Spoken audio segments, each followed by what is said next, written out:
Well, as we've been talking about budget talks getting down to the wire, I want to get back to Peter Cook on the Hill, who is standing by with Republican Senator Charles Grassley. Peter. Betty, thanks very much. I'm joined by Iowa Republican Chuck Grassley, who knows these finance and budget issues well. You were here for the last shutdown, 95, 96. Give me your sense where we stand right now. Senator Schumer says, listen, we've resolved the spending number. We've resolved most of these policy riders, except really the issue of abortion. Do you agree with him? Is that where we are? Well, I don't know for sure. I know what I heard last night when the president spoke, and I have not had any official word this morning yet. And there's really only three people that know: the president and Speaker Boehner and Reid.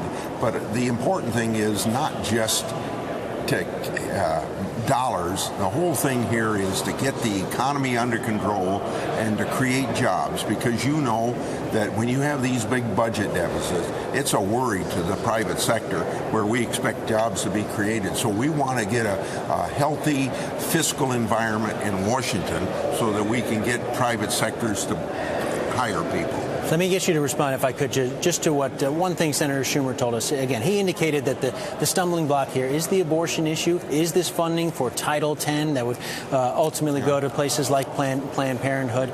Is that the right issue for Republicans to hold the line in the sand here in Congress, if indeed that's indeed the case? I think that Republicans want everybody to know that we got the message from the last election. There was a mandate to cut down on spending, and you got to look at it over the next 2 years to prove to the voters we got the issue. So we've got, at least right now, 3 bites at the apple. We got the present amount of money to spend it the rest of this year and an opportunity to maybe change some policy. We also will have the budget issue step, which will come up within a month or two. And then we also have the debt increase, limitation increase.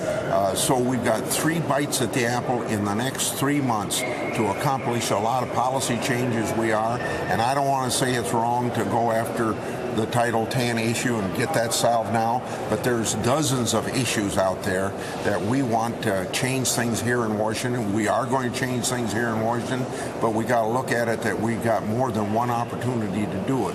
Do you worry about the political risk to Republicans if there is indeed a shutdown? Whoever's to blame for it, it looks like the public might blame both sides. Well, I think both sides should be blamed. And for Democrats that are worried about they don't want to cut this amount of spending, that Republicans got a mandate to cut spending in the November election, and we want people to know that we got that message. You know, they could have had this out of the way by October 1st if they had passed the 12 appropriation bills like they had this big majority to do last year. Then we wouldn't even be dealing with this issue.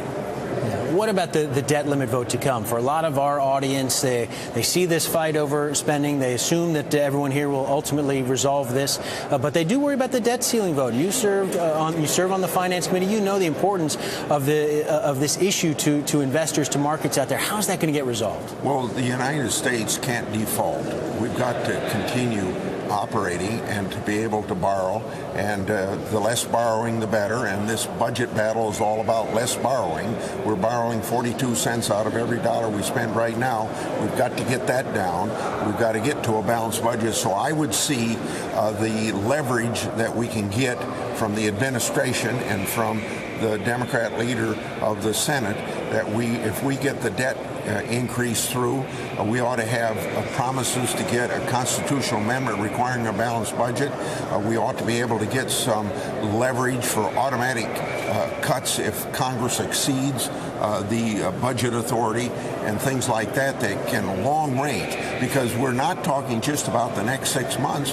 We got to be looking ahead the next 60 years. And let me just ask you finally, there are Americans who look at this fight and they worry greatly about the ability for Congress to resolve those larger budget issues. Your level of optimism, there's some compromise in the future on that?